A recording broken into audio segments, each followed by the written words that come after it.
Olá pessoal, tudo bem? Eu sou a Carmen do blog Que Vi do Mundo e hoje eu venho fazer a atualização de um projeto de leitura. Eu tenho percebido que eu tenho falado pouco de literatura brasileira aqui nos últimos tempos e às vezes eu paro de ler sem perceber, né? Aí eu leio uma aqui, um por mês e tal. Mas em outubro agora eu acabei me dedicando um pouco mais à literatura brasileira e também me dei conta que não estava atualizando o projeto de 100 livros essenciais da literatura brasileira. Claro, em decorrência da falta de leitura, ou então da leitura escassa.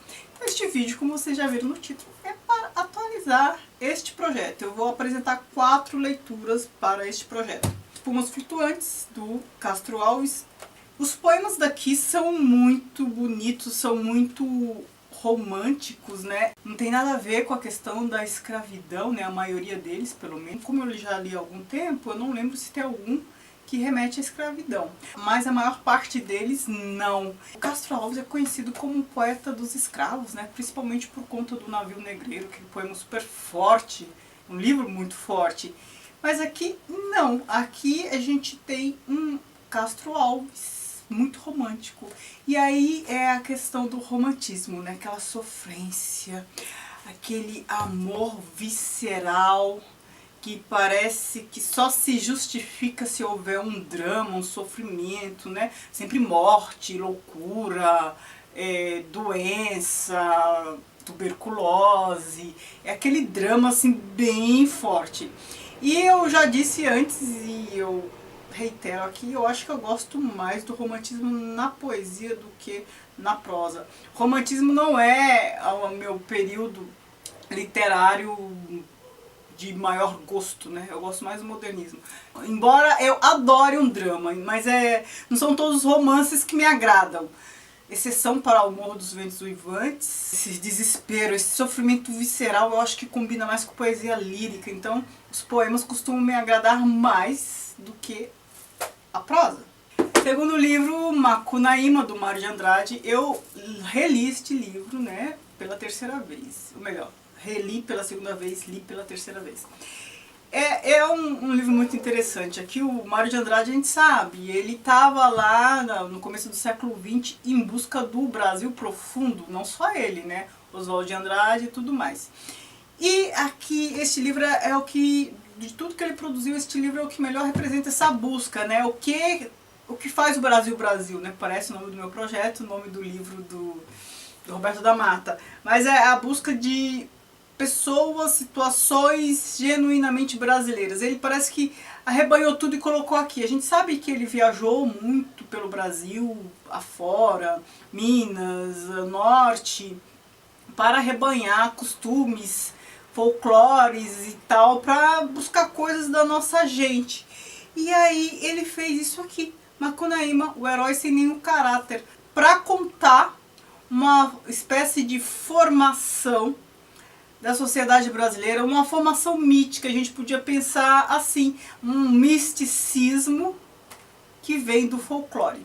É aquilo que eu já falei no vídeo sobre 100 anos de solidão, acho que no vídeo Grande Sertão Veredas também, é a história da nossa gente, é uma questão bem latino-americana, são esses causos, esses contos, os provérbios e tudo mais, que ajudam a desenhar, a construir nossa cultura, que, sei lá, para alguma pessoa do país nórdico talvez não faça menor sentido. E eu arrisco a dizer que para as culturas africanas também não seja algo tão distante assim. E talvez isso seja característica de país colonizado, não sei.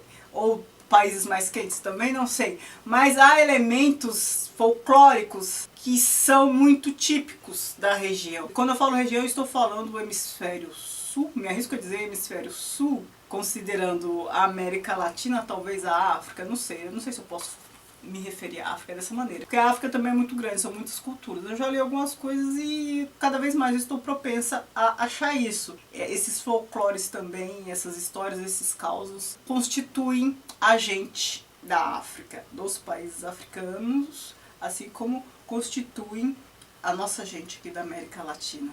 E aqui a gente tem um pouco disso tudo. A gente vê as misturas de provérbios, a gente vê mistura da cultura meio malandra, meio Zé Carioca. A gente vê características de regiões diferentes do Brasil.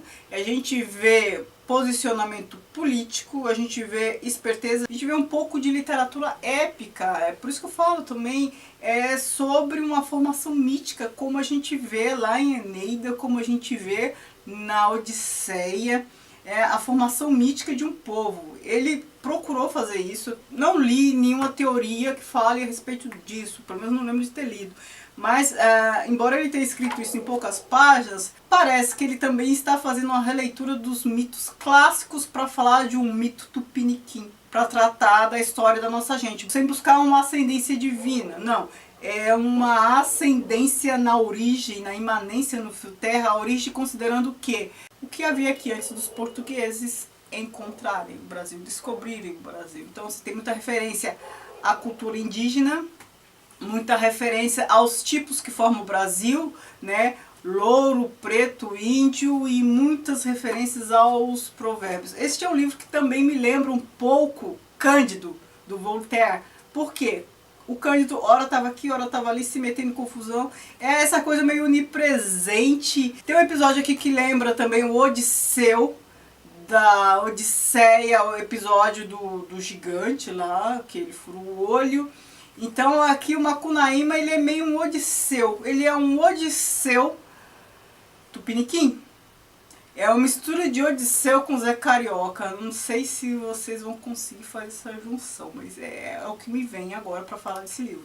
É engraçado que eu já li 3 vezes e a cada vez que eu leio, eu percebo coisas diferentes. É um livro que não vai agradar a todo mundo, porque ele parece que trata um pouco de realismo fantástico, né? Como é que uma pessoa nasce preta, depois se lava, fica branco, o outro chega por último, só molha as mãos e fica branco só nas mãos, o irmão dele. Então ele, que era preto, ficou louro, o outro irmão se banhou, a água já estava suja, ficou moreno, e o outro chegou e só conseguiu lavar as mãos, ficou só com a palma da mão branca e o resto preto. Isso é folclore, eu já ouvi essa história antes de ler a Macunaíma. Isso faz parte da nossa cultura, faz parte do nosso imaginário. Então é nesse sentido que eu falo. É o nosso passado mítico, um passado antes dos portugueses e o que vem depois disso também. É um passado, digamos, sem origem europeia, sem influência europeia. Ou considerando a influência europeia, mas não desconsiderando as outras, as indígenas e as africanas. Estou falando indígenas e africanas porque eu estou falando de várias tribos, todos de índios quanto de africanos. Falei, eu acho que não falei muito, mas é isso. São Bernardo, do Graciliano Ramos. Este livro é muito bom, aliás, como tudo que eu já li do Graciliano Ramos é muito bom. O que o Graciliano Ramos tem de tão bom pra mim? É uma habilidade narrativa fora de série. Ele cria tipos e formas de narrar que mexem com a gente. Em Vidas Secas ele dá muita dignidade ao Fabiano, um desvalido que percebe que tem alguma coisa errada e tal. Mas ele não tem instrução, não tem muita articulação para verbalizar, ele só percebe que está errado, o que já é muito bom. Aqui a gente tem a figura do Honório, ele acaba se tornando um coronel, né, de uma região. Ele era pobre, depois resolve dominar, conquistar a fazenda onde ele nasceu, cresceu, só que ele, né, não era bem nascido. E ele conquista, ele acaba se tornando um senhor ali da região. E ele maltrata muitos empregados, ele acaba avançando, se desenvolvendo economicamente e vai passando por cima de tudo feito um trator. Ele, no começo, mata uma pessoa, vai preso. Ele é uma pessoa movida por arroubos e determinação. Então ele mata, se destempera, mata a pessoa, vai preso. Depois ele sai, resolve fazer a vida, conquista a fazenda, vai conquistando coisas. É muito cruel com os empregados, desumano. Se casa com a Madalena e ela é a figura totalmente dócil, totalmente humana. Ela é o contraponto dele, ela é o duplo dele. E ele representa o capitalismo que tudo devasta, e ela representa o socialismo. Ela ajuda as pessoas, ela divide o que tem. E a gente percebe aí uma incompatibilidade. Um não entende o outro. Ele se casou com ela porque ele decidiu que precisava se casar, que precisava de um herdeiro e tudo mais. A gente sabe que o Graciliano Ramos, ele era, acho que, comunista, então ele trata tudo de uma maneira muito política, ele tem um viés político, né? Ele cria tipos muito humanos, tipos muito fortes, marcantes, mas sempre tem uma política ali por trás. E aqui fica evidente esse conflito. E o que é legal também nesse livro que é o próprio Honório contando a história. Tem uma tomada de consciência, mas não necessariamente um arrependimento, porque ele reconhece que faria tudo de novo porque ele é assim. Não que ele tenha orgulho das coisas que aconteceram, mas ele reconhece que ele não tem muito jeito, que ele é assim, porque ele cresceu assim. É uma fala meio determinista, mas também não é uma fala para se desculpar. É engraçado isso, eu fiquei assim sem saber interpretar. Ele se culpa, ele não se desculpa, mas ele diz que faria de novo porque é a condição dele. É uma fala determinista. O Analista de Bagé, do Luiz Fernando Veríssimo. Que são várias histórias, são crônicas publicadas no jornal, algumas eu já conhecia de ter lido, né? A gente vê sempre crônicas soltas por aí. E é muito engraçado, boa parte das crônicas é a simulação da relação terapeuta e paciente, né? Por isso que é o Analista de Bagé. Ele pinta quadros muito engraçados, alguns estereótipos e tudo mais. A gente ri muito lendo isso aqui, eu gosto muito do Veríssimo. Eu gosto muito de uma crônica que diz respeito ao lixo.